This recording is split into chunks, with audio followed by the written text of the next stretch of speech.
Okay, so we're going to talk about taping up your sticks, and the first thing I'm going to let you know is there's lots of different ways you can tape up your sticks. There's no right way to do it, and the way we're going to do it today really more applies to marching percussion or drumline, but the way I'm doing it isn't the only way to do it. There's other ways to do it, and it's not just drumline people that tape up their sticks. Drummers all over the world playing all kinds of music will tape up their sticks for different reasons. One reason is maybe you want your sticks to be a different color.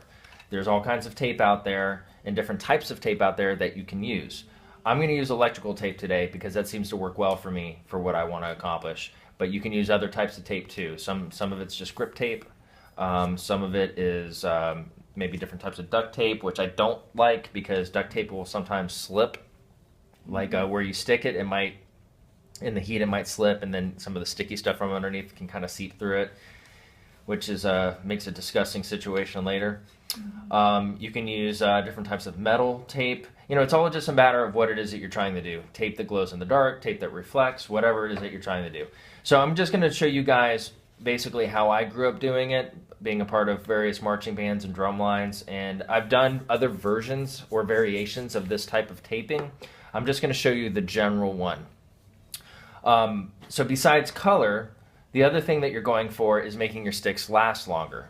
So if it's just wood against the rim of your drum or a cymbal or whatever, it's going to create little nicks in the stick, and eventually it could wear through and break. And here's a perfect example of it. These sticks right here broke. And I'm not saying that stick tape would have fixed this or prevented this from happening, but it would have made it last a little bit longer. So this is one way you might see a stick break. And I'm going to set this down here so it's not a distraction for us. Something that I consider while I'm taping up my sticks is weight and balance. These sticks are designed to feel a certain way. I don't really want to mess that up. If I put too much tape on the front end, it's going to be heavier on the front end than it was designed to be. If that's what you like, that's okay. There's nothing wrong with that. I'm just trying to maintain the same balance that I have now. So what I'm going to attempt to do is do an even amount of taping from the tip all the way down to the bottom. Now, I've done this both directions before. I've started it here and ended at the tip. I've done it where I've started at the tip and ended at the bottom. I tend to like starting at the tip and ending at the bottom because I feel like I get a better looking product when I'm done, and I feel like I get the most balance out of the sticks. That's just my personal preference. Doesn't mean that I'm right. That's just my preference, okay? This is how I suggest you start learning how to do this. Okay, so the first thing I'm going to do is I'm going to take my tape, and I'm using electrical tape this time around, and I'm going to try to get it as close to that tip as I can.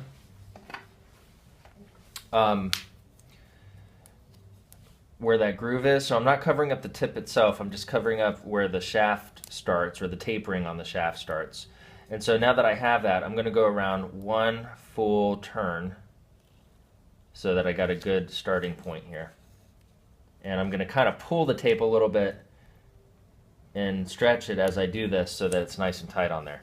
So now that I have a good starting point, I'm going to go at a slight angle, and what I'm actually looking for, and if you're not real close to me, it's going to be hard for you to see, but what I'm actually looking for is you'll see where I'm overlapping the tape and it creates a little ledge, and I'm just kind of staring at that ledge the whole time. I'm not looking at this end of the tape or this end of the tape up here. I'm just kind of staring at the overlap the whole time because that's what I'm trying to keep as consistent as possible.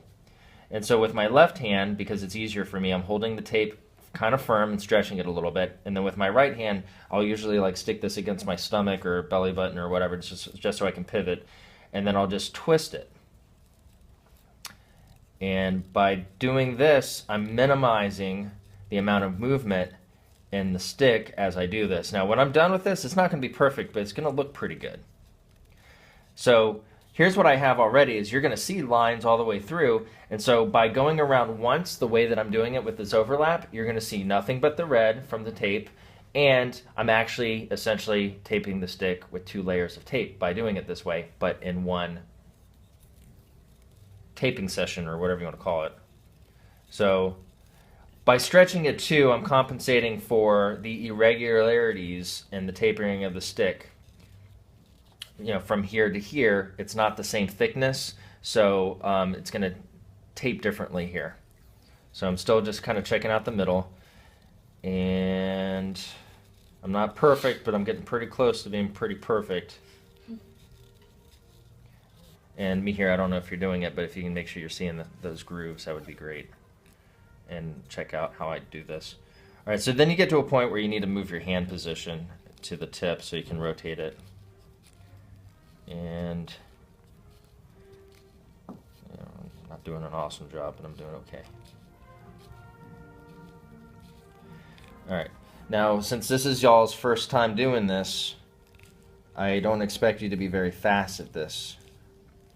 But the only way you get better at it, just like anything, is by doing it. So I expect you guys to do it. If I do this for you, I'm just going to get better. You guys aren't going to get better. All right, and then so we get to a point where I might want to flip the stick over, but I'm not there quite yet. So I'm going to just keep going around this. Nope. Now I'm starting to get a little bit of a cramp in my hand because I'm pulling with this and I'm pulling this way with this hand to keep the tension on the stick because I don't want any wrinkles in it and I want it to be nice and flat. All right, so since I'm just taping this up right now, I can talk to you about some other things. The grooves that I'm making in the stick with the stick tape is going to give me something to grip, which is kind of cool because if you have you know, slippery hands because maybe it's wet outside or maybe you're sweating or whatever the case is, it gives you something to hold on to. They make other types of tape that actually is kind of, when you put it on here, it feels more like a fabric. It's porous.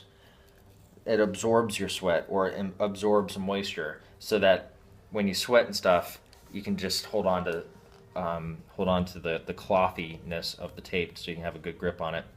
Talk more about that in a minute. So what I did here is I got to a point where I don't really have room anymore, so I'm going to flip it over this way and just very carefully do the same thing but from the opposite direction.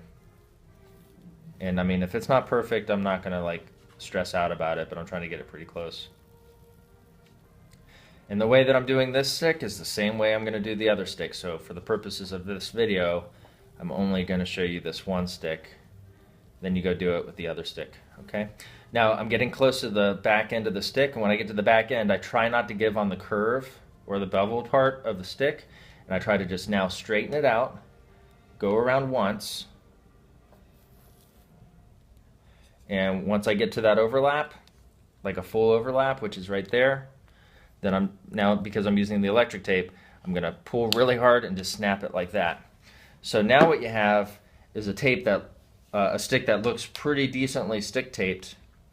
You have a solid starting point and a solid end point. It almost looks like a piece of art a little bit, you know, compared to some stick taping jobs I've seen. Okay, so let me tell you what you don't want to do and why I don't like it. If I took a stick and went this direction, you might be able to cover more stick with less tape, but remember what I did is by taping the other stick the way that I did, I created 2 layers of tape, and also because it's going all the way around, I'm actually creating strength in the tape. If you go this way and a piece of this comes off, it's just going to start falling off, but because I've wrapped that other one around, it's not going to do that. Okay? The only place, it's off of here. The only place where this is going to start peeling apart is going to be on the back end. And guess what? If it starts losing its tackiness there, you just get another piece of tape and go around it. It's easy fixed.